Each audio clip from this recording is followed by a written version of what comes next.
kung paano maglagay ng mga thumbnails sa iyong short videos no, na cellphone lang ang ginagamit. Follow nyo lang tong video at tuturo ko dito step by step. Ayan, so dalawa lang yung kailangan natin, no? Yung video na i-upload mo at saka yung thumbnail. Kailangan may nagawa ka ng thumbnail, no? Nag-edit ako sa PixArt. Gagawa kayo ng thumbnail ng naka-vertical. Ang pangalawa is yung video mo mismo. So ito yung edit ko. So actually ano lang to, 7 seconds. Ilalagay mo ngayon dyan. Sisingit mo siya sa yung video. Pero 1 seconds lang yan. So ito yung video, 7 seconds. Then yung kasunod is yung thumbnail na 1 seconds lang. Then export. Ito na siya. Pagkatapos ng video, yung dulo is yung yan, yung thumbnail. So thumbnail yung dulo. So ito yung gagawin dyan. So sundan nyo mga loads. So open yung YouTube app, click the plus sign, then upload nyo yung video. Click nyo yung next, then next ulit. And may makikita ka dyang pencil sa itaas, yung sa video mismo.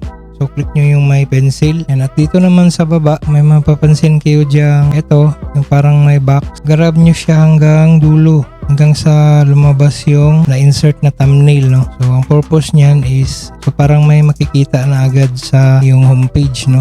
Sa short tab, then click check. So as you can see, ayan, meron na siyang thumbnail sa itaas. So hindi pa yan tapos, no? Siyempre, lagyan natin ng title yan.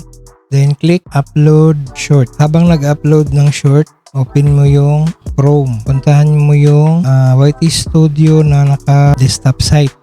Yan. So ito yung gusto nating makita, no? Then puntahan nyo yung content and shorts. So ito na yun. So nag-checking pa yan. Then click mo yung title. Puntahan nyo yung editor. Click mo yung trim and cut. May plus yan sa right side, no? Click mo lang yan. Then click new cut. So ilipat natin to hanggang dulo.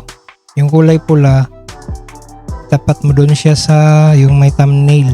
Kasi yung thumbnail naman ngayon, yung buray natin. I-remove natin yung thumbnail. So dito ka magtingin sa itaas. So hanggang dito yung video. So allowance tayo dyan. So hanggang dyan. Before mag-start yung pinaka-thumbnail. So click mo yung check. And then sa itaas, save.